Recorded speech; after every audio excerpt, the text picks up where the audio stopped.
If you're about 60 years old and you've got nothing saved for retirement, don't click away. In the next few minutes, I'm going to show you how real people, starting from almost zero in their 60s, built a safer retirement using just three things: their paycheck, Social Security, and a simple plan. Stay with me. This might be the most important video you watch this year. Let's start with some truth. A new AARP survey found that about 1 in 5 Americans age 50 and older have no retirement savings at all. And Federal Reserve data shows that only about 57% of Americans between 55 and 64 even have a retirement account in the first place. So if you're behind, you're not weird, you're not stupid, and you're not the only one. You are standing in a crowd of millions who were busy raising kids, paying for college, dealing with layoffs, divorces, medical bills, you name it. Let's start with your mind before we touch your money. A lot of folks around 60 say to me, "John, I wasted decades. What's the point now?" Here's the thing. If you are 60 and in reasonably okay health, there's a decent chance you or your spouse live into your late 80s or even 90s. That's 25 to 30 more years of life you're planning for. So even if you only work and save for, say, 10 more years, that's 1/3 of your remaining lifetime, and it can be a very powerful third. In a couple of minutes, I'm going to show you how one couple in their early 60s used just 3 years of radical focus to completely change their retirement picture. So stick with me. Surveys also show that most people's income and net worth tend to peak in their late 50s to early 60s if they're working at all. That means your ability to earn right now, your paycheck, your skills, your experience, that's your golden goose. We are not going to beat you up for the past. We're going to protect and feed that goose going forward. Now, I want you to mentally pick a target window for retirement, not an exact date. Maybe, I want to step way back from full-time work between 67 and 70. Or, I want to be flexible by 65, even if I still work part-time. That window gives us years to free up cash, build savings, and make smart Social Security and housing decisions. You are not trying to fix 30 years of undersaving in 30 days. You're building a new chapter over the next 5 to 15 years. Step 2. Know your numbers. Now we get practical. This is where people want to skip ahead and talk about investments and fancy strategies, but without this step, none of that matters. We're going to build what I call your retirement reality sheet. You can do this on paper, in a notebook, or on your computer, whatever feels easiest for you. You're going to list 4 things. 1. Your income. Social Security estimates, wages, pensions, side income. 2. Your essential expenses. Housing, food, utilities, insurance, medications, basic transportation. 3. Your flexible expenses. Dining out, travel, gifts, subscriptions, hobbies. 4. Your assets and debts. Home value, mortgage, car loans, credit cards, any savings or retirement accounts, even if they feel tiny. For the next 30 days, I want you to do a simple spending audit. Several financial planners for late starters recommend this exact practice. Track every dollar you spend for 30 days so you actually see where your money is going. Don't overcomplicate it. A notebook works fine. Each day, write down where the money went and whether it was must-have or nice-to-have. And here's why you want to keep watching. In a moment, I'll show you how some people in their 60s freed up 50 to 70% of their income, not with lottery tickets, but with real-world changes to housing and lifestyle. One more important number you must know: your Social Security. Right now, the average Social Security check for a retired worker is just over $2,000 per month, roughly $24,000 to $25,000 a year. That's helpful, but for most people, it's not enough to cover all the basics, especially with healthcare and housing costs. So, we are going to treat Social Security as your floor, not your whole house. Your job over the next few years is to build walls and a roof on top of that floor using savings, part-time work, and smarter spending. Step 3. Plug the leaks and free up cash.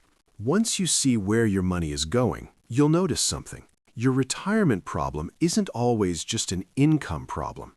It's often a cash flow problem. We want to attack the leaks first. Start with 3 big categories. 1. Housing. 2. Transportation. 3. Everyday lifestyle and subscriptions. Let me share a real lifestyle example, similar to what many planners report. A couple in their early 60s had very little saved, but the husband's income was the highest of his career. They sold their large, high-maintenance home and moved in with their adult daughter for 3 years, helping with childcare and sharing expenses. That move slashed their living costs by about 70% for that period and allowed them to save the majority of his paycheck, build a retirement nest egg, and eventually buy a more modest, low-maintenance condo. Is that exact plan right for you? Maybe not, but it shows how powerful creative housing decisions can be. Here are specific areas to look at. Housing.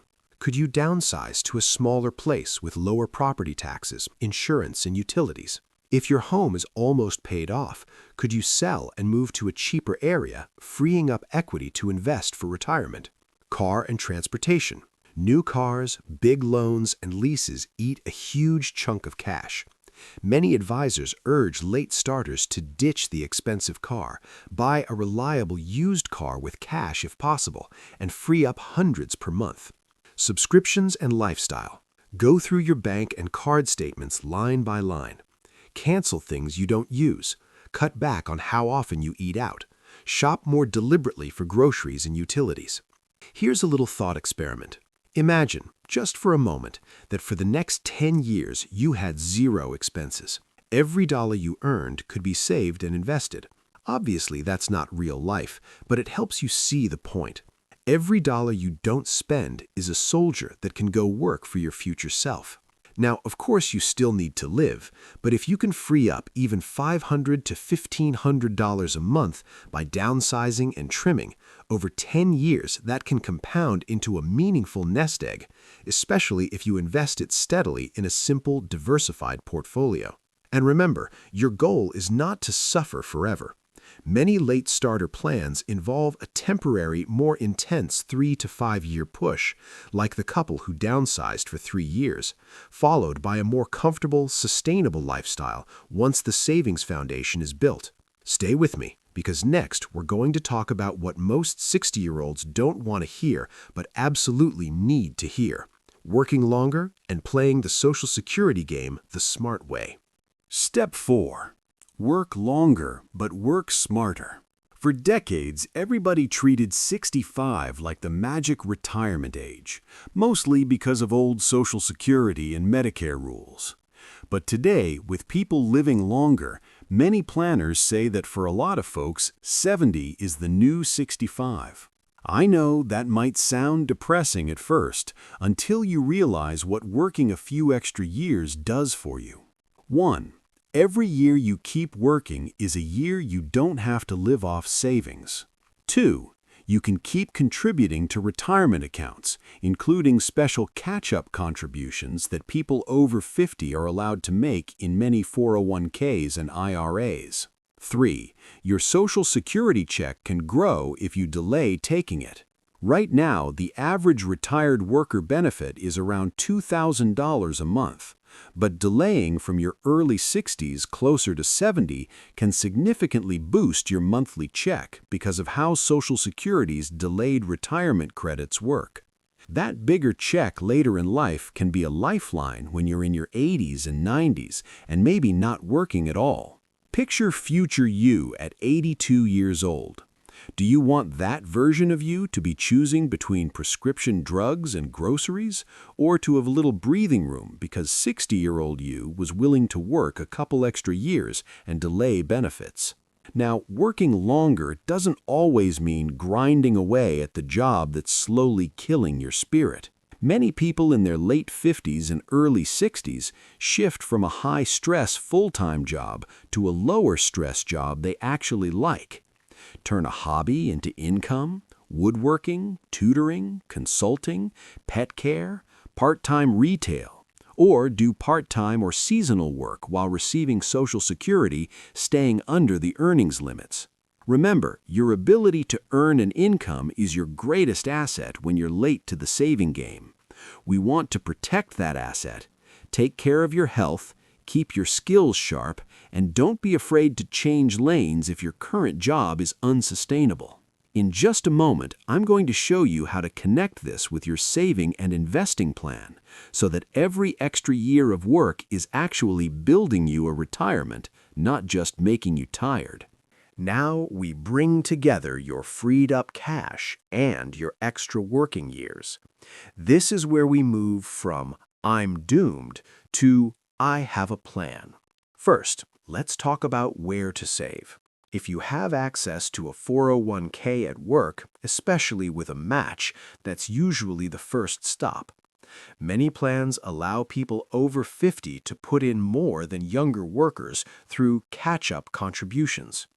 Even if you can't max it out, consistently putting in what you can matters.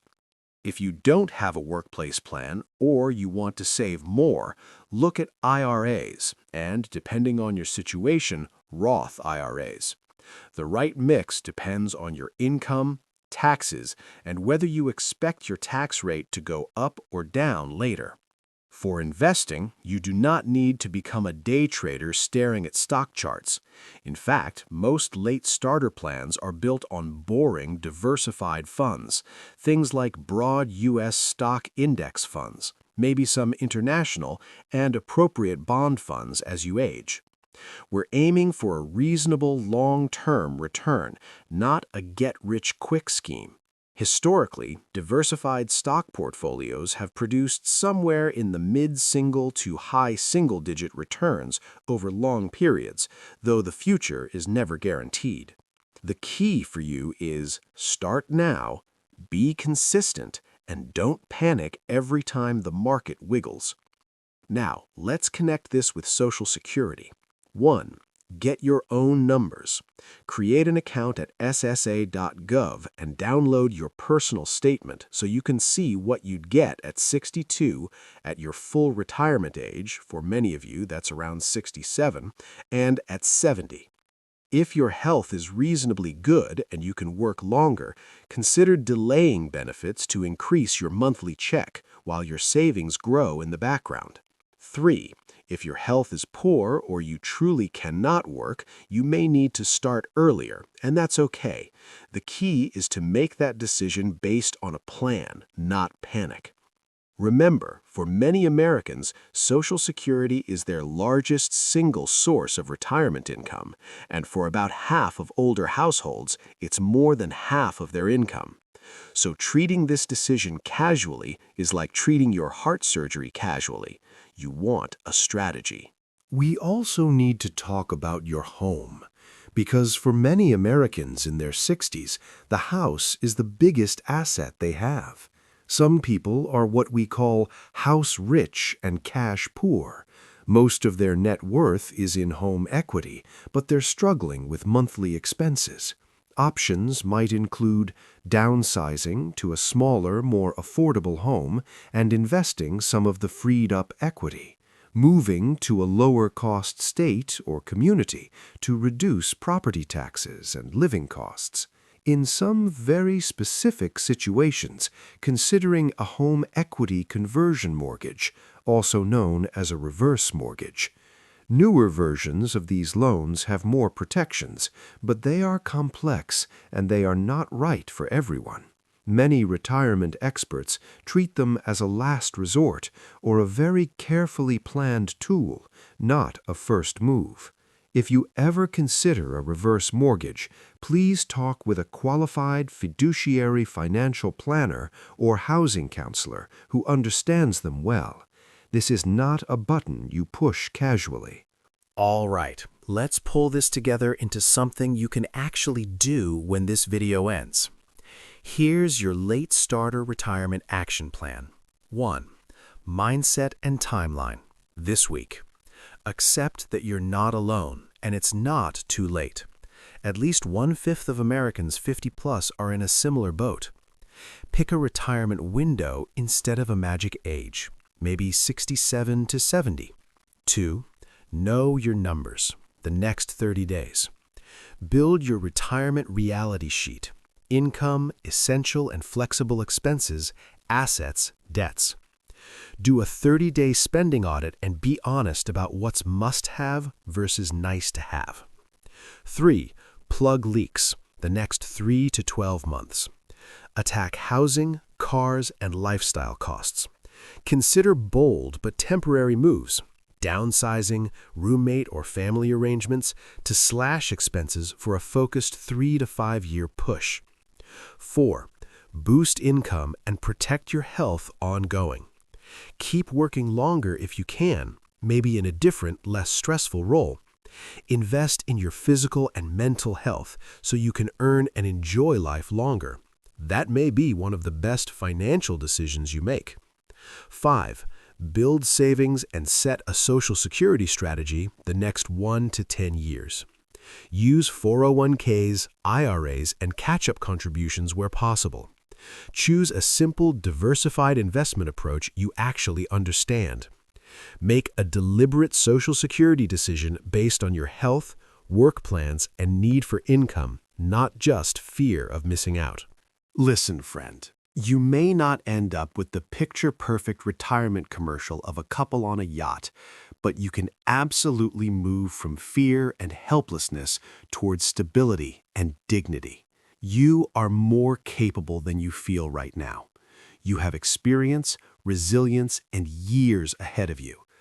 The fact that you're watching a 20-minute video about retirement planning puts you ahead of a lot of people who are just hoping Social Security will somehow be enough. Here on Uncle John Financial, my job is to walk with you through this, step by step, in plain English, with no shame. If you found this helpful, do 2 things for me. 1. Drop a comment with your age and where you're starting from. 60, starting at 0. 58, small 401k, whatever it is. You're not alone. 2. Subscribe to Uncle John Financial and turn on the bell. I've got upcoming videos where we'll go deeper into late starter investing, Social Security decisions, and real-life case studies from people just like you. This is Uncle John, your guide to real-world retirement, reminding you it's not about when you start, it's about that you start. I'll see you in the next video.